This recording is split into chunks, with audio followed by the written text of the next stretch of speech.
Hi guys, I'm doing this voiceover with a heavy heart kasi yung hinahanap kong friend na si Faye ay madideport na sila going to Pinas dahil nakulong po sila for 5 days sa Dubai Police Station kasi na-raid po yung bahay ng employer nila and sa kasamaang palad na damay po sila. And ngayon, nasa airport na sila, wala silang dalang damit, kundi yung suot lang nila. Ano yung suot nila nung day na na-raid sila, which is last week, yun din yung suot nila papuntang airport, papuntang Pinas. Si Faye nakachinelas lang. I'm so sad. Gusto kong umiyak. Pero wala akong magawa, hindi ko siya kayang matulungan kasi nandun na sila sa airport ngayon. Pero I'm hoping na sana makarecover si Faye and makalimutan niya kung anong nangyari ngayon. And sana maging okay na siya pagdating doon sa Pinas. Umiiyak siya habang kausap ko siya umiiyak. Nasasaktan ako for her kasi si Faye yung tinuturing kong best friend dito sa Dubai. And simula dumating ako dito sa Dubai, day 1 pa lang, kasama ko na si Faye. May mga months na hindi kami nag-uusap kasi may mga misunderstanding pero hindi nawala yung friendship namin. And then, I'm so sad kasi next week sana magmi-meet na kami. May mga hinanda na si Faye para sa akin. Kaso hindi na matutuloy. So sana pala yung plano namin before na mag-bar kami, mag-club kami, no? Which is last week, sana tinuloy na lang pala namin yun para at least naman nagkita kami before siya umuwi. I'm so sad and nasasaktan talaga ako sa mga nangyayari. Nasasaktan ako para kay Faye sa napagdaanan niya dito sa Dubai. So, mag-ingat po tayong lahat. So, ito yung mga days na pinapakita ko sa inyo kung ano yung routine ko dito sa bahay. While naka-on leave ako. May mga bulaklak tayo dito. And ito naman yung aking bed. So, nagluluto tayo ng saging saba. Ito yung aking lunch. So, niluto ko ay 5 pieces na saging. So, nakain ko po yan lahat by 1 day lang. Malakas po talaga ako kumain, lalo na pag bored ako. And, ayan. Ano ba yung pinapakita ko? Hindi ko na alam. Ano ba? Ano ba yan, girl?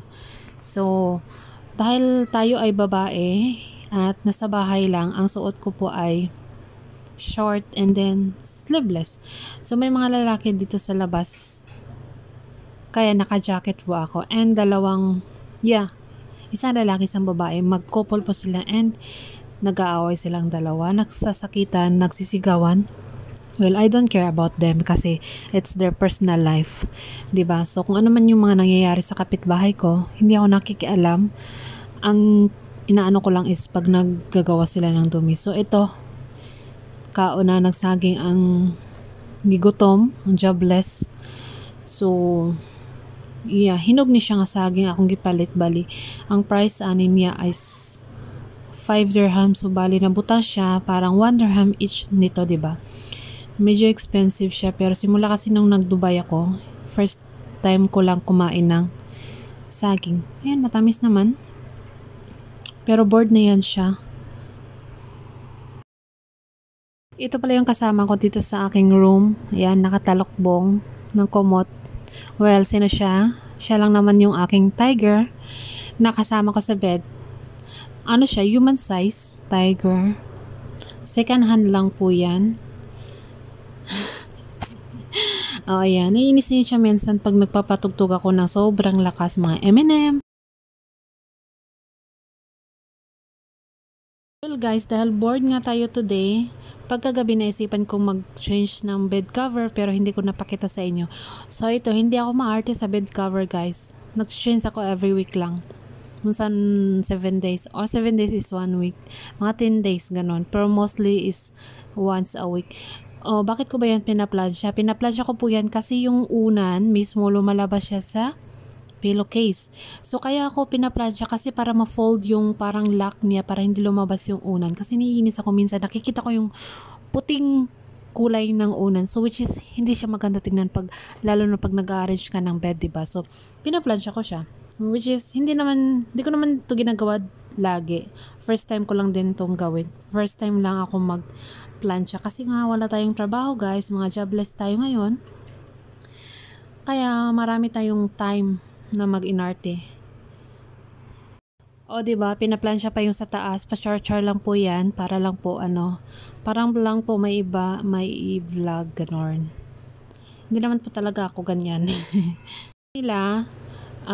Ito na yung technique para hindi mag-move yung bed cover, no? So, nalaman ko lang din to recently kasi yung isa kong friend pumunta dito sa bahay and naiinis ako kasi bakit yung bed cover ko ay laging nag-move, natatanggal siya. So, sabi daw, ang technique daw ay lagyan ng pen sa each side. Nilagyan ko po yan ng 6 pens each side para hindi na ako laging nag-arrange ng bed cover pag natutulog, no? So, ayan lang yung diskarte. Sana gawin nyo din yan sa mga higaan ninyo kung gusto ninyong gawin or no. It depends. Bahala na kayo. Bali, ang size pala ng aking bed ay queen size. So, meron akong 2 unan. Ang bed cover ko, medyo mahilig ako sa bed cover. Meron akong ilang set ng bed cover. At saka comforter. More than 5 set ng bed cover. Recently ko lang din yan binili. So, ayan, sariling sikap. Kahit mabigat yung bed, ginagawa natin ng paraan para malagyan ng pens everyday. Ngayon lang naman guys, kasi may time nga ako. So, bakit ba ako nag-iinarte? Kasi minsan maarte po tayo. And yan na yung aking tiger, human size tiger, and ang aking blanket. So, ang color of the day ay gray. Gray po yung ating bed cover, ang comforter, ang unan, tsaka yung ating curtains. Lahat ay gray, di ba? Yun lang naman. And then, yung TV ko pala ay pahiram lang, char.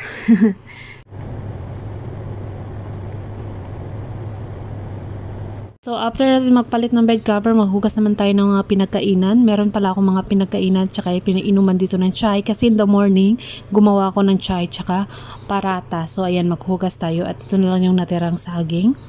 So, dito ako naghuhugas. Gamit ko ay ang dishwashing liquid tsaka nilagyan ko ng konting Clorox. Tsaka ito naman yung bed cover. Nilabhan na lang din natin. And, asan ba ako papunta? Saan ka papunta, girl? Ano ba yan? Papunta akong Almaya para bumili ng French fries. So, ito yung Almaya, isang grocery shop dito sa amin, mga 2 minutes walking distance. Bumili lang ako ng French fries, tsaka potato at tomato. Kasi wala na tayong magamit for dinner. At tsaka upo. Ayan, luto for dinner. Dinner at lunch for the next day. So, ayan, naka-apron ako guys kasi nga medyo maarte tayo today, pa-char-char lang. Pero nag-i-apron talaga ako kasi bagong ligo yan. Ayan.